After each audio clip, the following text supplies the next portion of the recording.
Vamos mostrar a nossa manchete principal, ela é a nossa manchete desde o início da manhã e é um caso que chama muita atenção. Você já imaginou um bebê que não tem nem um ano e ele já é todo endividado? Isso acontece no nosso país. O INSS liberou, em nome de crianças e até bebês, 12 bilhões de reais em empréstimos consignados. Olha essa notícia que o UOL traz hoje e que está na nossa manchete principal.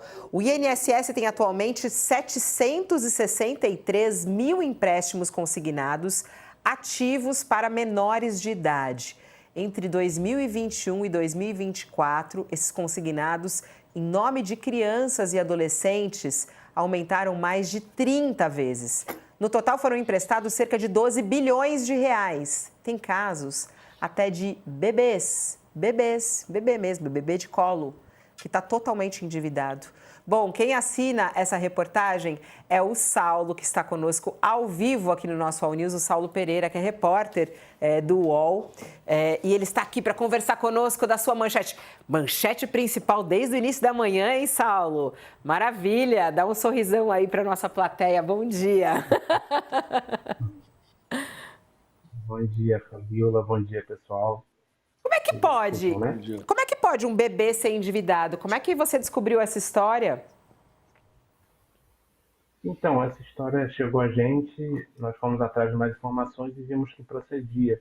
São crianças que recebem benefícios do INSS, né, por autismo ou outras situações de vulnerabilidade, e que num determinado momento foi permitido que empréstimos fossem contratados nos nomes dessas crianças e pagos com base nos benefícios que elas recebem do INSS, que deu origem a toda essa confusão.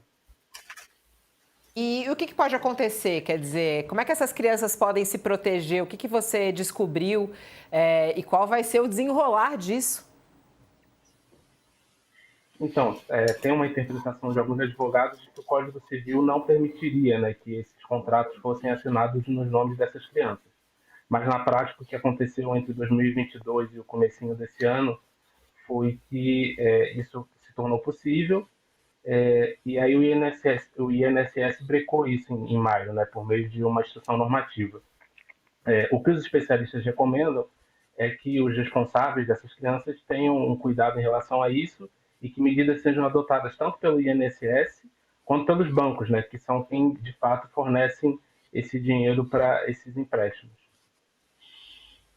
30 vezes entre 2021 e 2024, que nem ele está falando aqui. Se a gente abrir a matéria, tem esse gráfico que a gente possa mostrar aqui para a nossa audiência, o aumento do número de empréstimos entre os anos de 2021 e 2025. Sempre quem faz... é esse daí, ó.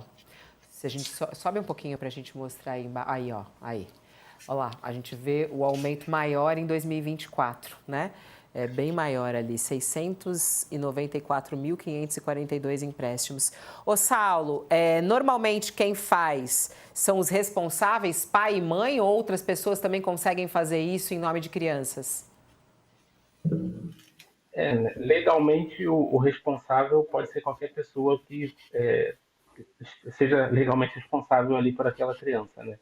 E na prática são casos muito tristes, porque às vezes são crianças que tiveram uma situação familiar em que o pai e a mãe não puderam criar, e às vezes tias, parentes mais distantes que assumiram a responsabilidade dessas crianças por diferentes motivos, né? Nem sempre isso é feito de má fé, mas por diferentes motivos contratam esses empréstimos e percebem que isso vira uma bola de neve financeira a longo prazo, porque tem taxas de juros e termina comendo mesmo o benefício que a criança recebe, que várias vezes é o que vai permitir uma alimentação, vai ajudar na moradia, medicação. Esse dinheiro termina se perdendo por conta de um empréstimo que é muito questionável, pelo que eu conversei com os especialistas, do ponto de vista legal, que ele estivesse sendo feito da forma como ele vinha acontecendo, né? E o Saulo, na reportagem dele, eu sugiro você entrar nessa reportagem, que é a nossa manchete, ler completa, porque ele traz várias entrevistas e o que as pessoas, as vítimas dessa história, né? Por exemplo, uma mãe de uma criança autista recebeu uma oferta de um banco, por exemplo. O banco me ofereceu um cartão, porque tem outras ofertas também. Um cartão dizendo que eu poderia sacar R$ 1.500. Ela vive no litoral, é mãe de Miguel, que é autista, tem 10 anos e recebe justamente uma ajuda. E aí, esse cartão nunca chegou até a casa dela, só que a dívida dela segue correndo. Tem vários e vários casos, produtos que são ofertados pelo telefone, através de telemarketing. E a pessoa precisando de dinheiro, às vezes numa situação complicada, acaba aceitando. E aí o nome da criança acaba sendo também envolvido e a criança acaba ficando com essa dívida. Excelente reportagem, parabéns. O Saulo gentilmente nos atendeu agora pela manhã para falar um pouquinho sobre ela. Um beijo para você, Saulo. Bom trabalho. Boa folga, ele está de férias. Boas férias para você, um beijo. Obrigado, pessoal. Isso que é, hein, Josias? Nas férias o cara emplaca uma manchete com uma reportagem como essa. Queria muito ouvir, Mayra Ovit, como a gente protege essas crianças, esses bebês endividados já? Isso é possível? Como é que isso pode acontecer? Bom, vamos separar as coisas. Em primeiro lugar, essa medida é uma medida social importante. São vulneráveis que precisam. Daí, essas concessões serem feitas pela via legal, ou seja, benefícios legais. Tá? Então, vamos separar isso. Segundo, quem recebe isso? É evidente que, e a lei diz, hoje existe a responsabilidade compartilhada dos pais. Então, os pais ficam como gestores e responsáveis pelo que recebe pelos filhos menores ou incapazes. Esse é o ponto. E se não tiver pai nem mãe, aquele que é o responsável legal da criança, pode ser um tutor, um curador ou um terceiro que assuma o quê? O pátrio poder para a criança. Ele vai ser responsável. Então, isso a gente deve elogiar, ou seja, esse tipo de medida social. Agora vem o quê? Vem o desvio, ou seja, a malandragem. Então, vai se oferecer, por quê? Porque isso é consignado, então vai se oferecer mais um benefício e os pais ou os responsáveis vão ter um benefício extra em cima disso, que não foi o objetivo da lei. Ou seja, tudo isso que foi de desvio, foi de má administração, e isso não pode atingir o beneficiário, que é o menor vulnerável, carente. Então, a discussão jurídica vai partir daí, e evidente que o menor não pode ser prejudicado pela má gestão.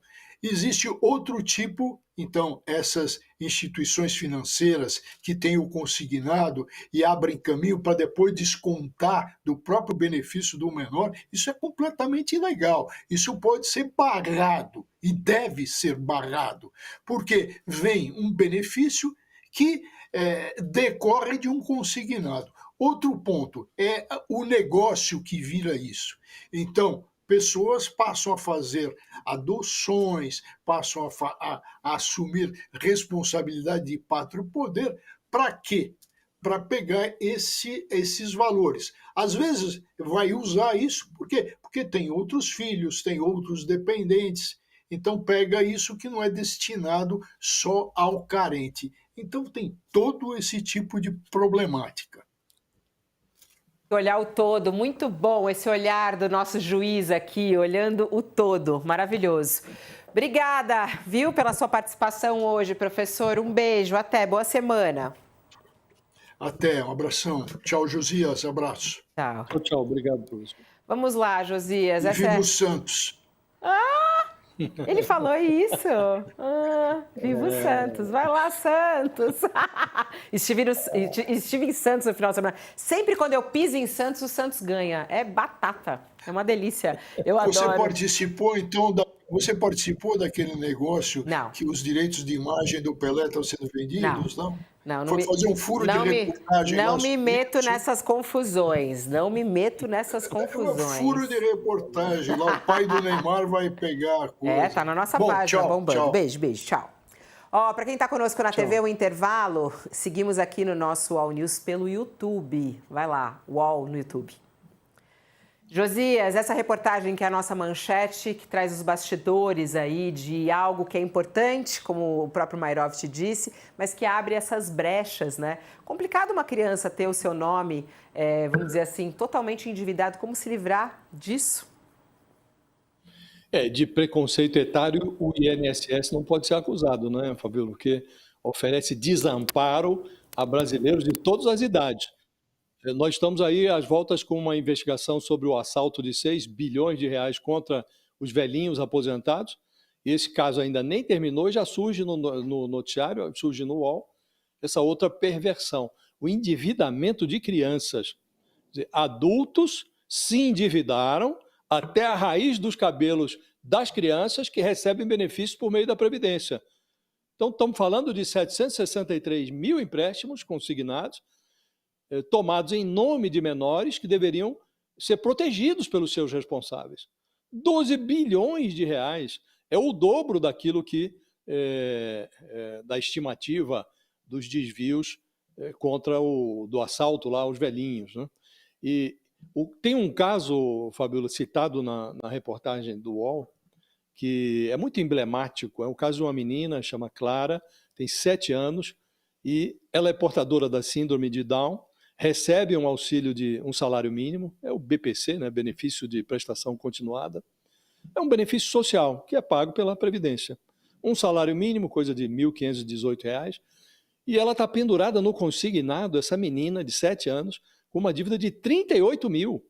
E os empréstimos foram contraídos por uma tia materna que é responsável pela guarda legal dessa menina, a Clara. E essa contratação de empréstimos por pais, curadores, tutores, procuradores das crianças, isso foi autorizado pelo INSS em 2022, na gestão do Bolsonaro, o último ano da gestão do Bolsonaro. As instituições financeiras poderiam ter soado o alarme, olha, isso aqui está meio esquisito, mas instituição financeira que faz empréstimos por meio do consignado não costuma mexer no time que está perdendo no INSS. Eles ganham juros nesses empréstimos e é um empréstimo sem risco, porque é descontado direto no benefício, né? Então, isso é uma aberração que sobreviveu à chegada do Lula e só foi interrompida, Fabíola, há 4 meses. Eu estava verificando e não foi por opção do governo. Isso foi interrompido agora, há 4 meses, por ordem da Justiça. Então, é muito triste isso, né? Porque a melhor maneira de prever o futuro de um país é observando o modo como esse país trata os seus velhos e as suas crianças. E não é à toa que o Brasil se tornou o país do futuro mais antigo do mundo. É por conta desse tipo de perversão, Fabíola.